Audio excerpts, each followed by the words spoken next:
ഞാൻ ഈ സംസാരിക്കുന്നത് ഒരു തരിയെങ്കിലും ഹ്യൂമാനിറ്റിക്ക് വില കൊടുക്കുന്ന ആളുകളോടാണ്, അഥവാ മനുഷ്യന് വില കൊടുക്കുന്ന ആളുകളോട്. അല്ലാത്ത ആളുകൾക്കൊക്കെ നമ്മളെ കമൻറ്റ് ബോക്സിലേക്ക് സ്വാഗതം. നിങ്ങൾക്ക് പറയാനുള്ളത് എഴുതി വിടാം, ഒരു കുഴപ്പമില്ല. പക്ഷേ നിങ്ങൾക്ക് നമ്മൾ ഒരു തരി പോലും വില തരൂല. കാരണം നിങ്ങളുടെ ചിന്താഗതി അങ്ങനെ ആയതുകൊണ്ടാണ്. അതിന് നമ്മൾ കുറ്റം പറഞ്ഞിട്ട് കാര്യമല്ല. പിന്നെ എല്ലാ ദിവസവും നമ്മൾ കണ്ടുകൊണ്ടിരിക്കുന്ന കാഴ്ചകൾ ഫലസ്തീനിലെ പിഞ്ചുകുട്ടികൾ വിശന്ന് കരയുന്ന കാഴ്ചകളാണ്. അതുപോലെ തന്നെ ഫലസ്തീനിലെ ഒരുപാട് ബിൽഡിങ്ങുകൾ ബോംബിട്ട് തകർക്കുന്ന കാഴ്ചകളാണ്. ഒരുപാട് ഉമ്മമാർ ഉപ്പമാർ മക്കളില്ലാതായി പോയ അവസ്ഥ.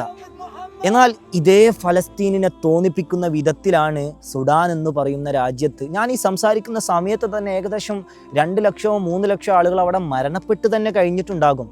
ഈ പാവപ്പെട്ട കുരുന്നുകൾ എന്തു ചെയ്തു? അവിടുത്തെ ഉമ്മമാർ എന്തു ചെയ്തു? അവരെന്തു പേച്ചു? ഈ കഴിഞ്ഞ 2 ദിവസം മുമ്പ് കണ്ടൊരു കാഴ്ചയാണ്. ഒരു മനുഷ്യനെ, അതും നിരായുധനായ മനുഷ്യനെ, അവൻ്റെ 2 കൈകളും കയറുകൊണ്ട് ബന്ധിച്ച് മരത്തിന് മുകളിൽ കെട്ടിത്തൂക്കി അവൻ അള്ളാഹുവിൻ്റെ നാമം വിളിച്ച് അവനൊന്ന് വിട്ടുകിട്ടാൻ വേണ്ടിയിട്ട് പറയുന്നുണ്ട്. പക്ഷേ അവനെ കൊല്ലാൻ വിചാരിച്ച ആളുകൾക്ക് അതിന് തോന്നിയില്ല, അവൻ മരണപ്പെട്ടു. ഇങ്ങനെ ഇതുപോലെ തന്നെ ഒരു ഫാമിലിയിൽ, അഥവാ ഉമ്മ മക്കള് ഇവരെല്ലാവരെയും കൂടി ഒരു മരത്തിന് മുകളിൽ ഇങ്ങനെ കെട്ടിത്തൂക്കി.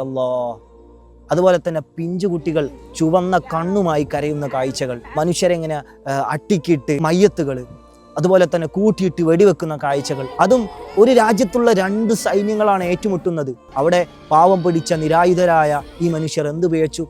നമ്മൾ ഇതിനെ സംസാരിക്കുകയാണെങ്കിൽ നിങ്ങൾ മുസ്ലിമീങ്ങൾക്ക് വേണ്ടി വാദിക്കുന്നു. ഫലസ്തീനിലുള്ള ആളുകൾക്ക് മുസ്ലിമീങ്ങളല്ലേ? പോട്ടെ, ഫലസ്തീനിലുള്ള ഇതുപോലെ മൃഗീയമായി മരണപ്പെടുന്നത് മറ്റേതെങ്കിലും മതത്തിലുള്ള ആളുകളാണെങ്കിൽ അവർക്കും വേണ്ടി നമ്മൾ സംസാരിച്ചില്ലേ?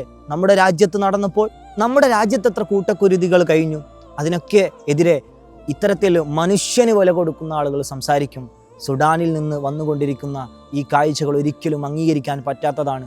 എവിടെയായാലും മനുഷ്യന് നമ്മൾ വില കൊടുക്കണം. മനുഷ്യന് അല്ല, മതം നോക്കിയിട്ടല്ല.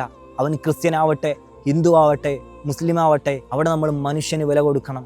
ഈ മനുഷ്യന് വില കൊടുക്കാത്ത ആളുകളെ നമുക്ക് മനുഷ്യനെന്ന് ഉപമിക്കാൻ പറ്റുമോ?